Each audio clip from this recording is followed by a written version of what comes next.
Assalamualaikum warahmatullahi wabarakatuh.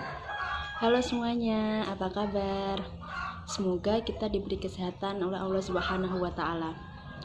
Nah, sebelum kita belajar, mari kita tepuk semangat dulu yuk. Tepuk semangat. Semangat. Yeay. Nah, materi kita hari ini adalah tentang Wali Songo, yaitu Sunan Derajat. Kita akan mempelajari tentang biografi Sunan Derajat, peran Sunan Derajat dalam mengembangkan Islam di Indonesia, dan sikap positif yang ada dalam diri Sunan Derajat. Sebelum kita mulai, mari kita membaca basmalah bersama-sama. Bismillahirrahmanirrahim. Yang pertama, kita akan belajar tentang biografi Sunan Derajat. Sunan Derajat memiliki nama asli yaitu Raden Qasim. Ia merupakan putra bungsu dari Sunan Ampel dan Nyi Ageng Manila. Sunan Derajat lahir pada tahun 1470 Masehi. Ia merupakan saudara kandung dari Raden Mahdum Ibrahim yang biasa kita sebut dengan Sunan Bonang. Ibunya berdarah Jawa yang membuat pengetahuannya tentang bahasa, sastra, dan budaya lebih dominan bercorak Jawa seperti Sunan Bonang. Sunan Derajat sangat pandai mengubah berbagai jenis tembang Macapat Bungkur berisi pesan-pesan Islam. Sunan Derajat belajar langsung ke ayahnya, Sunan Ampel, dan memperdalam ilmu agama kepada Sunan Gunung Jati. Kepergiannya nyantri di Cirebon mempertemukannya dengan sang istri, Dewi Sufiah, yang merupakan putri dari Sunan Gunung Jati.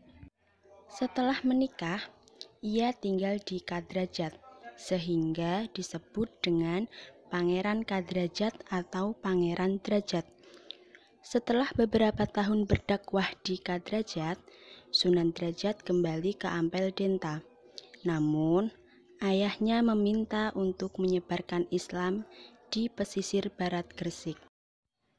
Berdasarkan cerita tutur setempat, dikisahkan dalam perjalanan laut menuju Gresik, perahu yang ditumpangi Sunan Derajat dihantam oleh gelombang besar dan pecah di tengah laut. Dengan pertolongan Allah, Sunan Derajat ditolong oleh ikan cucut dan ikan talang sampai mendarat di sebuah tempat bernama Jalak, Desa Banjarwati. Kedatangannya disambut baik oleh sesepuh kampung yang bernama Kiai Mayang Madu dan Mbah Banjar. Ia pun mengajar dan menikah di Jalak, serta mendirikan surau sebagai tempat mengaji dan mengajar agama Islam. Dalam dakwahnya, Sunan Derajat dikenal sosok yang baik dalam berkomunikasi lewat kesenian. Ia dikenal juga sebagai sosok yang menyukai pertunjukan wayang dan sesekali tampil sebagai dalang seperti Sunan Bonang.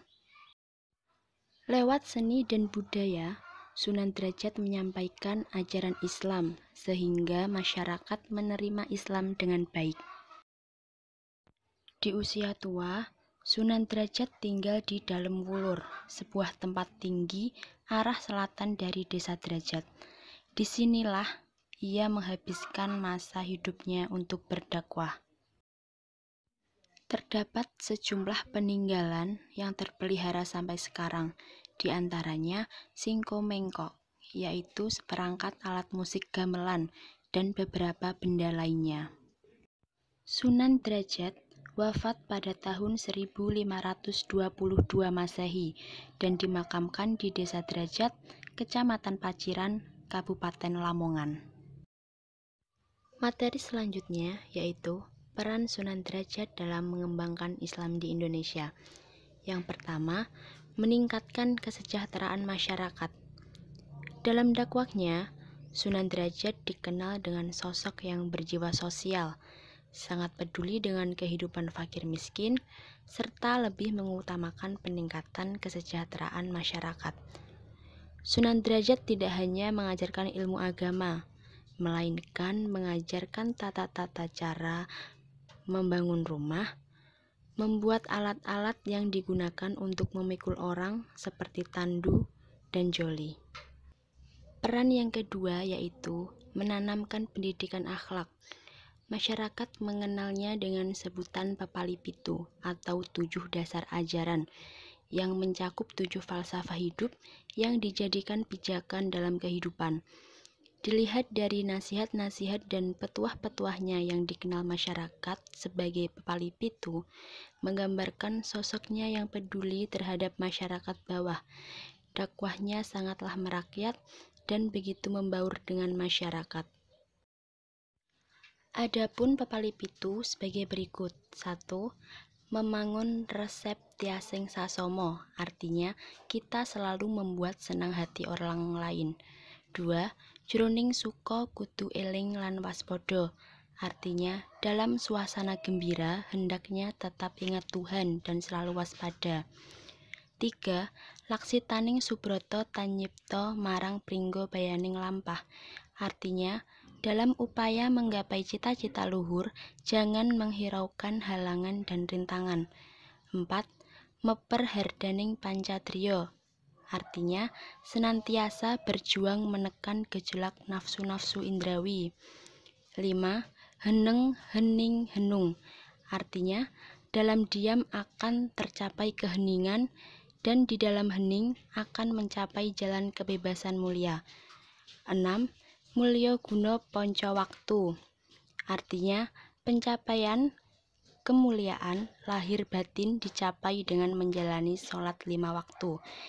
Yang terakhir, menehono teken marang wong kang wuta, menehono mangan marang wong kang luwe, menehono busana marang wong kang wuda, menehono pangiyup marang wong kang kaudanan. Artinya, berikan tongkat kepada orang buta, berikan makan kepada orang yang lapar, berikan pakaian kepada orang yang tak memiliki pakaian, berikan tempat berteduh kepada orang yang kehujanan. Yang terakhir yaitu sikap positif dalam pribadi Sunan Derajat. 1. Merakyat dan peduli fakir miskin. 2. Seniman mendidik yang menjadikan seni untuk dakwah. 3. Menyebarkan Islam dengan arif dan bijaksana. Alhamdulillahirabbil alamin. Mari kita akhiri pembelajaran pada hari ini. Semoga bermanfaat. Wassalamualaikum warahmatullahi wabarakatuh.